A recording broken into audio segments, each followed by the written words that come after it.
tell me love is real.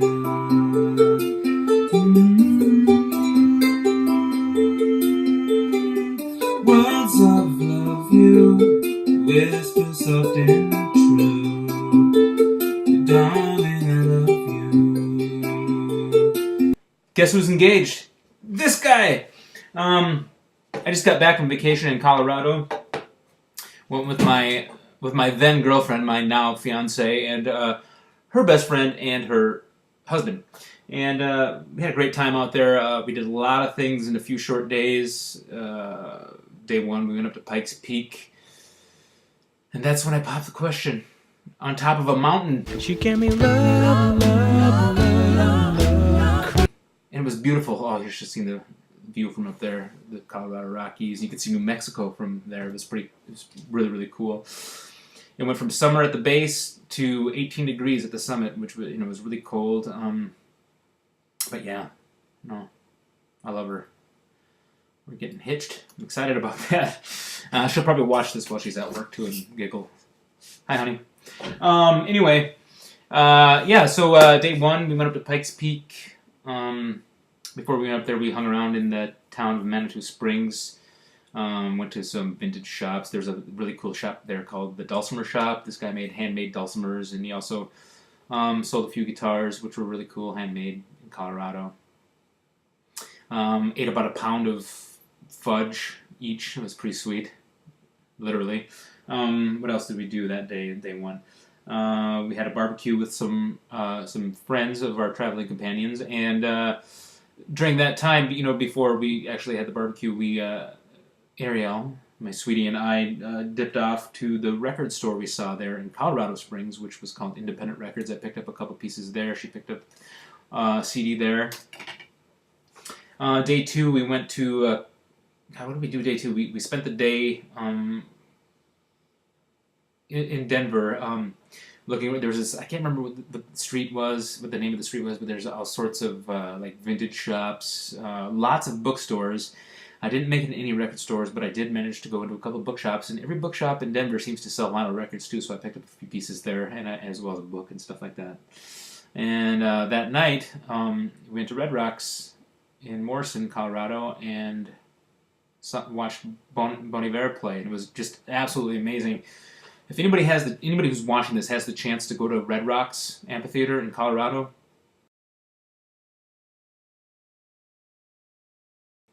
to see a show, wow, it's like the perfect place to see an outdoor concert.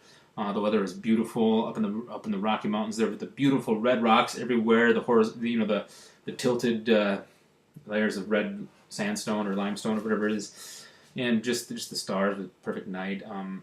A band called the Staves opened up the show. I think they're fairly new. I got their CDs. I'm going to show you here in a sec. Three women harmonizing, playing guitar, ukulele. It was just a beautiful concert. And then Feist came in and rocked the crowd a little bit. I've never seen Feist play before, but it was really cool. She did a great job with her band. Her guitar player looks like Will Ferrell, which is kind of funny. I took some pictures of that. And then Bon Iver came out.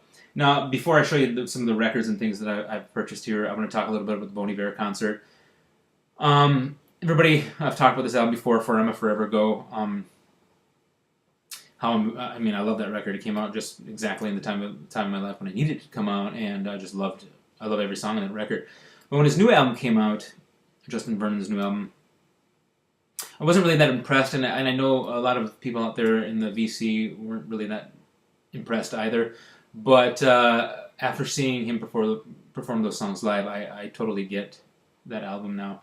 It's not an album that translates well recorded. You have to see it live, and when you see it live, it's like art unfolding in front of your eyes and your ears. It was really awesome. They did some of the songs off Firma, and that was great. A lot of the new songs, which were just, amazing. They just really tight band. Justin Vernon's an awesome singer, especially live. He just nailed it. He was nailing everything. It was a really great time. And then on day 3, we hung out in Denver again. Hung out at the 16th Avenue Mall, and then in that section, the city has pianos in the mall, like just upright pianos, painted really cool by local artists, and anybody is welcome to go up and play and just hang out and play piano.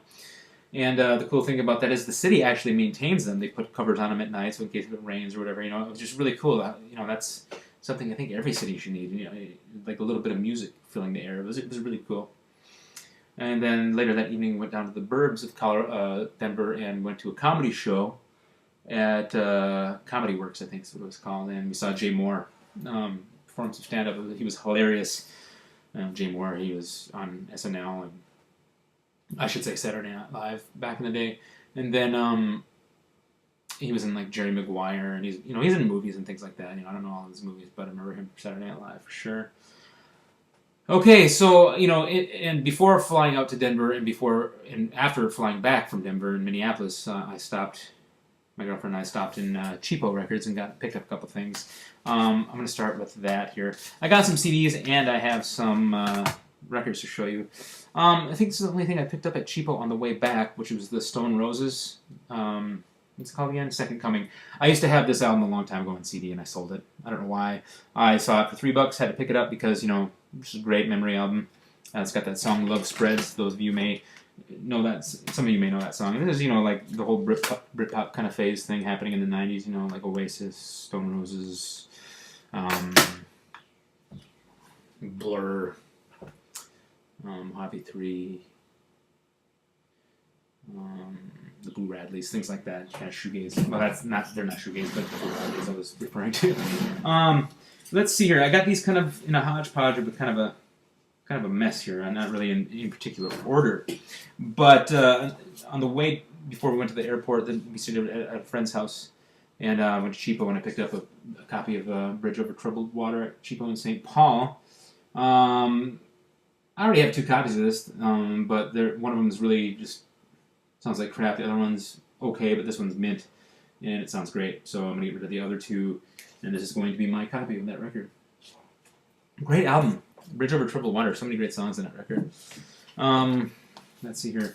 That's kind of... Oh, and here's another one I picked up at Cheapo in St. Paul. Tears for Fears. The Hurting. It's got the song Mad World on there. Many of you may know that song. Gary Jules' version of that song, anyway. It was like $2. Good score.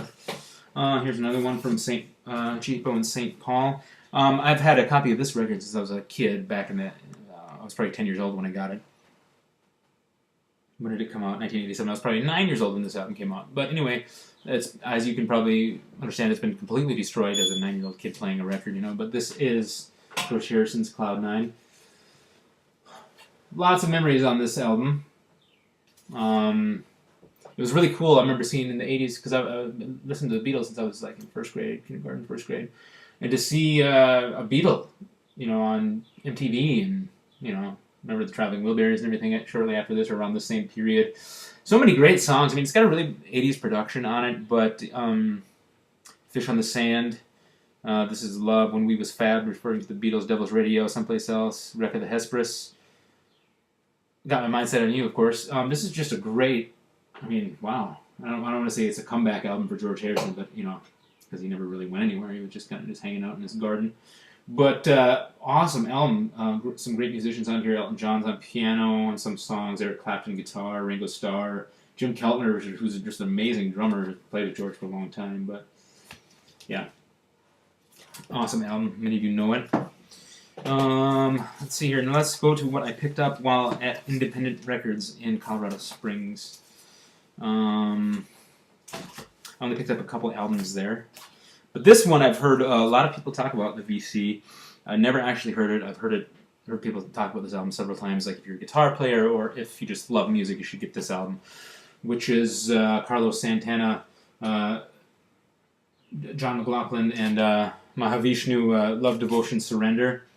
Sounds like a couple guys dropped some acid and played some really avant-garde jazz on electric guitars, lots of distortion, through Marshall stacks or whatever, but awesome record. I listened to it twice already, and it just completely blown my mind. Only piece of Santana-related vinyl I have in my collection, Not a huge fan of Santana. Um, I could pick up a copy of Abraxas or something that at the Salvation Army for $1 or something. I should do that at some time. But this, wow. Listen to this album. If you don't have this album, get this album. I recommend it immediately, and it's the first time I've ever heard it. It just completely blew my mind as a guitar player, and this album here is another one I've found at Independent Records in Colorado. I've wanted it for a while. Usually if I see one in the used bin in like Minneapolis, they're asking astronomical price for it. I don't know why. I mean, Talking Heads must be pretty huge in Minneapolis, but this is Talking Heads 77. Another piece to add to my Talking Heads collection. Awesome record. Just listening to it just now, so the vinyl itself is actually downstairs on my turntable here. I just took a break here. Great record. Check it out. Most notable probably song on here that people have heard of is Psycho Killer. Perhaps one of my favorite songs on this album. I've only really listened to it once, so yeah, check that album out if you don't have it. Okay, then while at the bookshops, let me finish with what else we picked up at Independent Records. A couple CDs. Girlfriend got this one. Regina Spektor's new album, What We Saw from the Cheap Seats. She's a big Regina Spektor fan. I have a fan. I have her first couple of albums. I've downloaded off the iTunes, but not as I don't want to say not as creative as her other albums. But I mean, it's still a good album. Lukewarm for me, and my girlfriend, fiance, would say the same. She's a big Regina Spektor fan, and if she's not that impressed with it, then that's really saying something. So I mean, she likes it. She's just not blown away by it. And I had to pull the trigger. I really wanted to hear this while I was in Colorado. I wanted to get it on vinyl. I'll probably still get it on vinyl. I will get it on vinyl because that's how good this album is. This is Jack White's Blunderbuss. Definitely gonna buy this on vinyl. Wow, talk about a great album. Talk about a masterpiece. This record. I mean, from start to finish, I like every song off it. It's really nice to hear Jack White using some different guitar tones, using some different musicians. Like the thing is, he had a couple different bands for this album, all female band, all male band, and then a male and female cross. I watched this interview with him. He took various members from each band and he tried the same songs with each band, and then mixed them up a little bit to see what the best results were, and that's how he recorded the album, which is really cool. I mean, man, I don't know what else to say about Blunderbuss, but I highly recommend it. If you're watching this, get this album. Don't be a fool. Pick it up. It's awesome. Okay, enough of that. Now, what I found at not at Independent Records, these bookstores. At this bookstore, I picked up a book and then a couple of records. This one I was excited to see there. I actually talked to the guy. The guy was kind of impressed because he owned the bookstore. It was an independent bookstore. He owned all the books in place, and then the records he was selling came out of his own personal collection. And he was impressed that I even heard about this guy. And this is John Fahey's Christmas album. Can't wait for Christmas to start spinning this. It's on the original Tacoma label, as you can see. The record's, it's okay. I mean, the condition of it, anyway. It's got a couple spots on there. I don't know if they'll be. I haven't even listened to it yet, but it was only like $3, so there's a good deal on it. Plus, it's on the original Tacoma label, which I really, really dig. And John Fahey is somebody I discovered through the vinyl community, and knowing about him and being able to talk about John Fahey to somebody in a city thousands of miles from my home.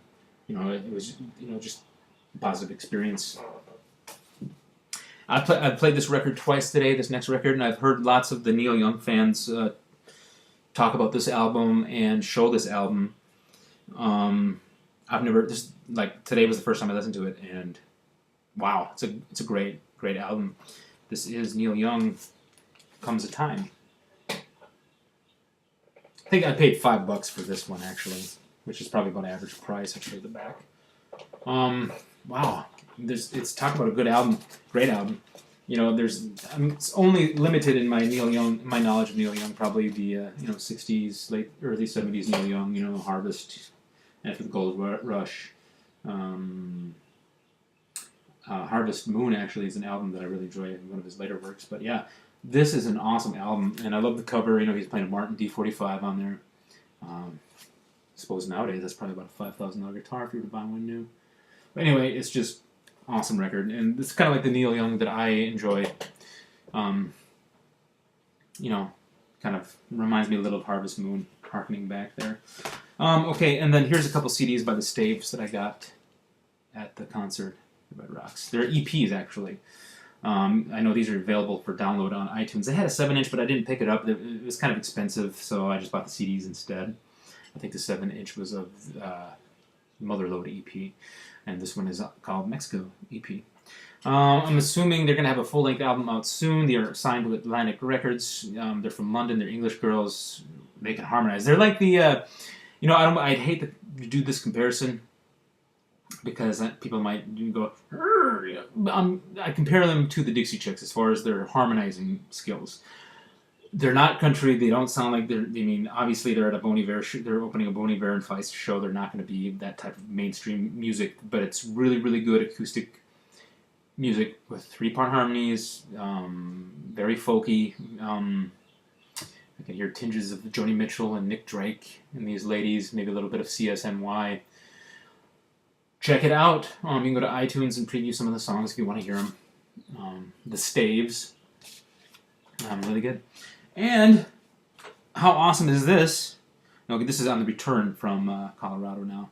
My girlfriend, my fiance, bought her first vinyl record because I have just a ton of vinyl. In my thing, we listen to music together all the time. She loves music, and that's one thing that kind of keeps us close together. Is we both share a love of music, and we sing, we play guitar, with each other. We sing and harmonize and stuff. It's a lot of fun.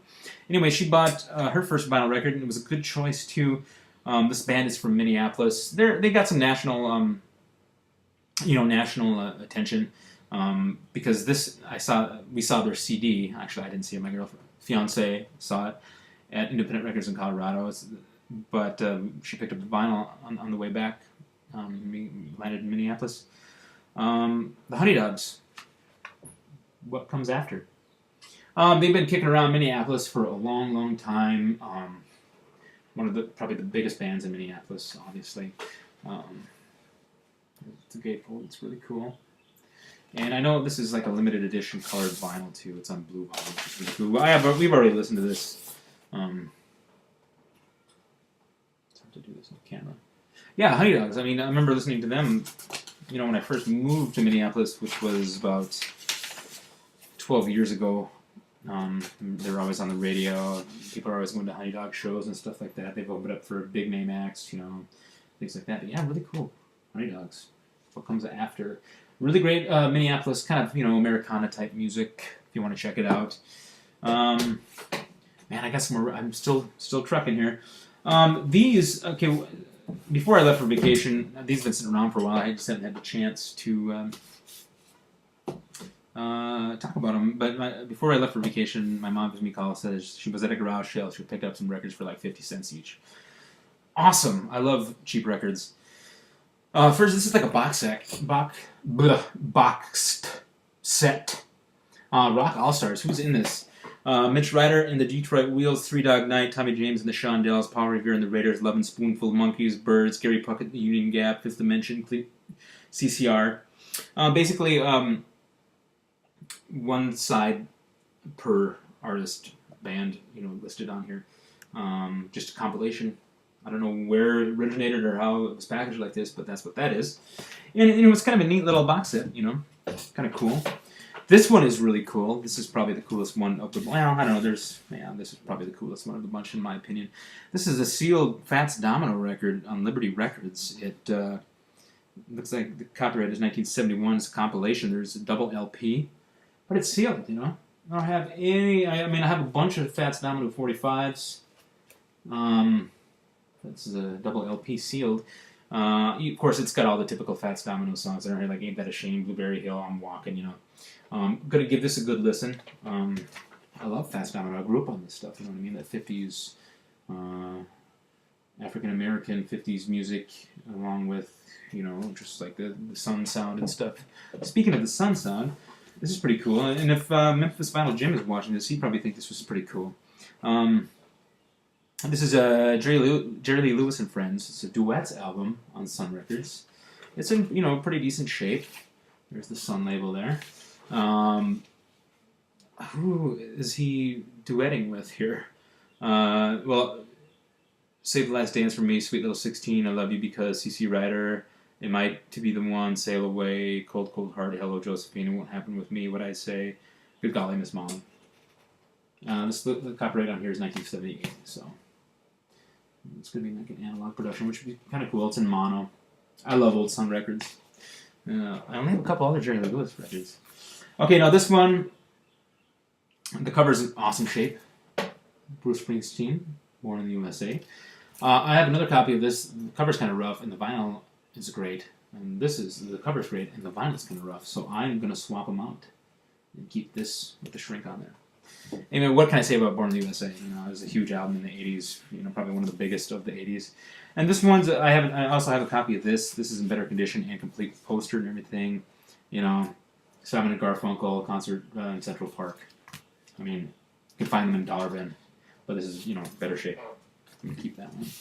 Not really into these, this artist that much, but it's Bob Seger and the Silver Bullet Band. I don't know what I'm going to do with these, maybe I'll sell them. I don't know. But this one does have Against the Wind, which it's probably the only Bob Seger song that I really like. So, maybe I'll keep that. And, it's downstairs, all the way downstairs. I'm not going to run back down and get it. I picked up another Nick Drake LP. It's a compilation. This Nick Drake Treasury. It's a more recent compilation. It's probably from 2000 something or another. From the 2000s, probably 2004. It's pretty much identical to Heaven and a Wildflower. And some of you know what that record is. So, I'll show it in my next video.